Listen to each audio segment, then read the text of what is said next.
ഇതൊരു late night video ആണ് കേട്ടോ. 1 മണി സമയമാണ്. ചുരിദാർ സൺഡേക്കുള്ളത് വേഗം കട്ട് ചെയ്ത് വെച്ചു. അതിനുശേഷം സ്റ്റിച്ച് ചെയ്യാൻ സമയം കിട്ടിയിട്ടില്ല. പിറ്റേ ദിവസത്തേക്ക് മോർണിംഗിലേക്കുള്ള ചില്ലി പനീർ ഉണ്ടാക്കാൻ വേണ്ടിയിട്ട് സാധാരണ വെളിച്ചെണ്ണയിൽ നമ്മുടെ പനീറൊക്കെ ഫ്രൈ ചെയ്തെടുക്കുകയാണ്.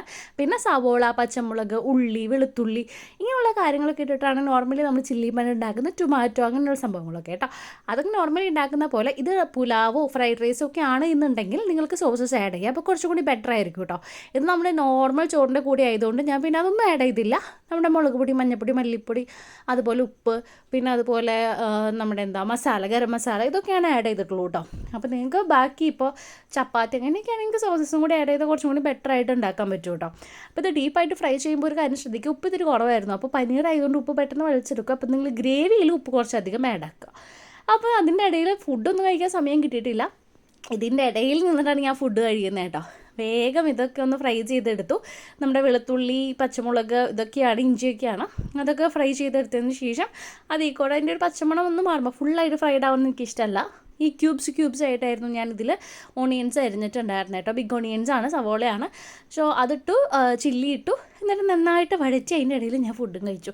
നമുക്ക് ഈ 24 hours 48 hours ആക്കാൻ പറ്റിയാൽ അത്ര ഉപകാരമായിരുന്നു ഞങ്ങളെപ്പോലുള്ളവർ അമ്മമാർക്ക് കേട്ടോ. കാരണം രാവിലെ എഴുന്നേൽക്കുമ്പോൾ തന്നെ കിടക്കാറായി.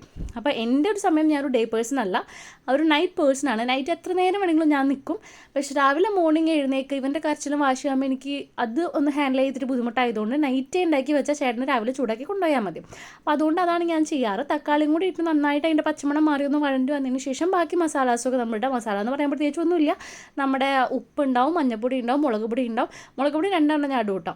നമ്മുടെ നോർമലായിട്ടുള്ള എരിവ് കിട്ടാനുള്ള മുളക് പൊടി, കാശ്മീരി മുളക് പൊടി, പ്ലസ് നമ്മുടെ ഗരം മസാല നമ്മൾ തന്നെ പൊടിച്ചതാണ്. ചൂട് വെള്ളം ഒഴിക്കാൻ ശ്രദ്ധിക്കുക, പച്ചവെള്ളം ഒഴിക്കാതെ. എന്നിട്ടൊന്ന് ഗ്രേവി തിക്കായി വരുമ്പോൾ ഉപ്പൊക്കെ നോക്കിയതിന് ശേഷം, എനിക്ക് നോർമലി ഉപ്പ് കുറവായിരുന്നെങ്കിൽ നല്ലപോലെ ഉപ്പ് ഇടുക കേട്ടോ. ഉപ്പ് നോക്കിയതിന് ശേഷം പനീറും കൂടി ആഡ് ചെയ്ത് ജസ്റ്റ് അതൊന്ന് അടച്ചു വെച്ചതിന് ശേഷം ഒന്ന് പിടിച്ച് കഴിയുമ്പോൾ ഓഫ് ചെയ്യുക. ഞാൻ ഇതിലേക്ക് സ്പ്രിംഗ് ഓണിയനും പച്ചമുളകും കുറച്ച് കറിവേപ്പിലും ഇടുന്നുണ്ട്. അത്രയും ഞാൻ ചെയ്യുന്നുള്ളൂ. അപ്പോൾ നിങ്ങളെല്ലാവരും ട്രൈ ചെയ്ത് നോക്കുക. കുട്ടികൾക്കൊക്കെ നന്നായിട്ട് ഇഷ്ടപ്പെടും. നമുക്ക് അധികം എരിവില്ലാതെ കൊടുക്കാൻ പറ്റുന്നൊരു കറിയാണ് കേട്ടോ. അതൊക്കെ കഴിഞ്ഞ് ഉറങ്ങാറായിട്ടില്ല. നേരെ വന്ന് നമ്മൾ സ്റ്റിച്ച് ചെയ്ത സാധനം കട്ട് ചെയ്ത സാധനം ഒന്ന് തയ്ച്ചെടുക്കണ്ടേ. ഈ തയ്ച്ചെടുക്കുന്ന വീഡിയോ ഞാൻ ഇതിൽ ആഡ് ചെയ്തിട്ടില്ല കേട്ടോ. എപ്പോഴും സൂചി പൊട്ടി പോകുമായിരുന്നു. എൻ്റെ ഉഷയുടെയാണ് മെഷീൻ വന്നിരിക്കുന്നത്. പക്ഷേ ഭയങ്കര ഓൾഡ് മെഷീനാണ് കേട്ടോ. ഇത്ര നാൾ ആ മെഷീനിൽ നിന്ന് തന്നെ ബെറ്ററാണ്. ഉഷ കമ്പനി അത്ര സൂപ്പർ കമ്പനിയാണെന്ന് ഞാൻ പറയും കേട്ടോ. സോ ഈ സ്റ്റിച്ച് ചെയ്യുന്ന വീഡിയോയും കാര്യങ്ങളൊക്കെ നമുക്ക് നെക്സ്റ്റ് വീഡിയോയിൽ ഉൾപ്പെടുത്താം കേട്ടോ.